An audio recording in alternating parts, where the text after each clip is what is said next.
विदर्भातला शेतकरी हे नाव जरी ऐकलं तरी आपल्या डोळ्यांसमोर चित्र उभं राहतं ते नैराश्याच्या गर्दीत अडकलेल्या कर्जबाजारी शेतकऱ्यांचं. मात्र मेळघाटच्या काटूर गावातल्या गणेश राठोड यांनी मुसळीची शेती करत कर्जबाजारी नव्हे तर धनाढ्य शेतकरी म्हणून स्वतःची ओळख निर्माण केली. काटूर गावातले इतर शेतकरी जेव्हा प्रामुख्यानं ज्वारी, कपाशी, सोयाबीनची शेती करत होते तेव्हा राठोड यांच्या वडिलांनी मुसळीची शेती करण्याचा सल्ला दिला. औषध म्हणून मुसळीला देशभरात मागणी आहे.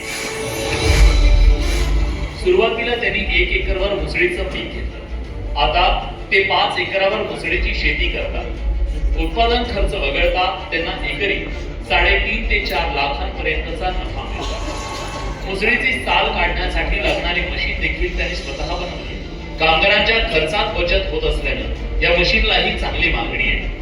त्यांनी आतापर्यंत 40 पेक्षा जास्त मशीन देशभरात विकल्या. मध्यंतरी मुसळीचे दर घटल्यानं इतर शेतकऱ्यांनी मुसळीचं उत्पादन बंद केलं. मात्र मशीन विकून पैसे मिळत असल्यानं राठोड यांनी शेती सुरू ठेवली. त्यांची शेती आजही नफ्याची शेती ठरली आहे. अशी आगळी वेगळी शेती आणि मशीन तयार करणारे राठोड खऱ्या अर्थानं विदर्भातले कृषी रत्न ठरले. धनाढ्य शेतकरी गणेश राठोड आपलं खूप खूप अशा पद्धतीने एक वेगळं शेती करता येऊ शकते आणि ते आपलं सातत्य कसं राखता येऊ शकतो हे दाखवून दिलं. नुसतं सातत्य राखल्याने त्या शेतीसाठी आवश्यक असणारं तंत्रज्ञान आणि त्याची मशीन देखील त्यांनी स्वतः तयार केली. जोरदार टाळ्या वाजवणे कोणी गणेश राठोड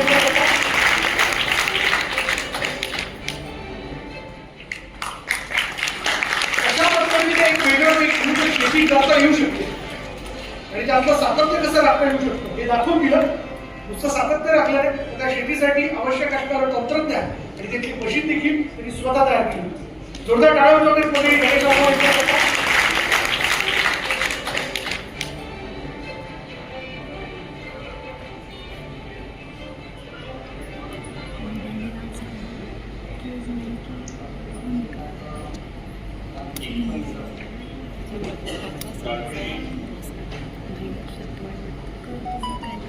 राठोडजी, अभिनंदन तुमचं. आम्ही सगळ्यांनी रावडी राठोड बघितला. एकदा ठरवलं की तो करून दाखवतो. पण ह्या राठोडांना असं का वाटलं की विदर्भामध्ये आपण मुसळी घ्यावी आणि त्याच्यातून तंत्रज्ञानाचं सुद्धा त्यांनी केलं, मशीन सुद्धा बनवली आणि ती सुद्धा देशभरात तुम्ही पोहोचवताय. हा मार्ग तुम्हाला कधी कुठे कसा मशीन बनवली चालपट करण्याकरिता ती 2010ला बनवली. त्यावेळेस पूर्ण भारतामध्ये कोणत्याही क्षेत्रात ती मशीन नव्हती. ती मी सुद्धा बनवली. तो माझ्या अनुसार आहे. तुम्ही काही इंजिनियर आहे? नाही. मग कशी बनवू बघा. म्हणजे हे जी भारतात मशीनच नव्हती ते एका शेतकऱ्याने बनवली ज्याचं इंजिनिअरिंग सुद्धा झालेलं नाहीये. कशी बनवली? मला म्हणजे खूपच धन्यवाद करतो आणि मोठे साहेबांना या पुरस्काराबद्दल. खरं तर हा पुरस्कार म्हणजे माझे बाबा आणि आजोबाची सगळी कामगिरी आहे. आम्ही त्याला जॉब आणि या गोष्टीमध्ये इन्व्हॉल्व आहे.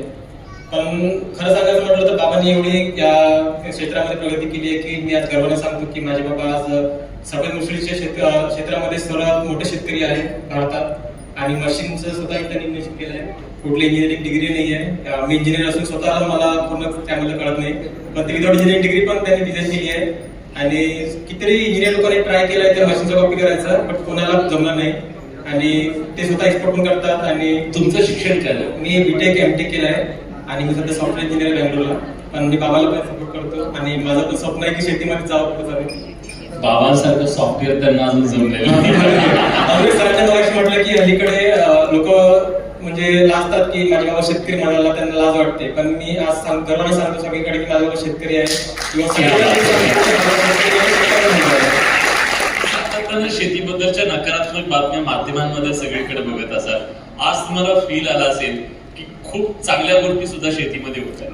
खरी हीच गोष्ट आहे. असेच व्यक्तिमत्व आहेत, असेच लाखो शेतकरी आहेत या राज्यात जे अतिशय चांगले शेती करतात आणि ते स्वतःच करतातच, पण पुढच्या पिढीला सुद्धा शेतीत आणतात. त्यामुळेच आमच्यासारखे सुद्धा सकारात्मक कृषी मंत्री म्हणून कृषी विभागाच्या कामाची जबाबदारी. शेवटी माध्यमांना काय दाखवायचंय? आत्महत्या, भाव मिळाला नाही, सोयाबीनला भाव नाही, कांद्याची परत वांदा झाला, ह्या सगळ्या गोष्टी माध्यमांना न्यूज म्हणून पाहिजेत, ही खरी गोष्ट आहे. पण वस्तुस्थिती काय? तर हे उदाहरण आहे की तारक मेहता जरी जगभर फेमस झाली असली तर त्याचा प्रोड्युसर, डायरेक्टर, रायटर हा इथं यांच्याकडे येऊन दुसरी विकत घेतो, सालकोट कारखाना बघतो आणि यांच्याकडचा चष्मा त्याच्याकडे नाहीये. त्यांच्या चष्म्यातून यांनी बनवलेली मशीन, जी की त्यांनी मशीन सांगितली देशभरामध्ये गेली. एक मशीन 90,000 रुपये, एक मशीन 1.5 लाख रुपये. नो इंजिनिअरिंग प्रूव्हन, कुठल्या इंजिनिअरिंग प्रूव्हन केलेली नाही.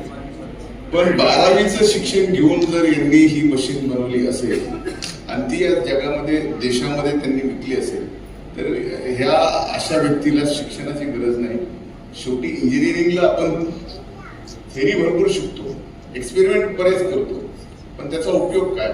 हा ना बाबा थेरी शिकला, हा ना इंजिनिअरिंग शिकला, पण यांनी मशीन अशी बनवली की आज देश सगळा विकत घेतोय. म्हणजे नक्कीच आपल्या दृष्टीनं खऱ्या अर्थानं शेतकरी इंजिनिअरिंग न करता इंजिनिअरिंग झालेला हा शेतकरी, हे मला इथे सांगायला बाबासाहेब आंबेडकर विद्यापीठात सुद्धा याची मशीन गेलेली आहे. खूप खूप अभिनंदन तुमचं, खूप खूप कौतुक. शुभेच्छा तुम्हाला. यांचं खूप खूप अभिनंदन. आपण समोर स्थानापन्न व्हावं अशी मी आपल्याला विनंती. शेतकरी गणेश राठोड, आपलं पुन्हा एकदा खूप अभिनंदन आणि पुढल्या वाटचाली करता शुभेच्छा. यानंतर पुढले पुरस्कारार्थी कृषी रत्न पुणे जाणून घेऊया.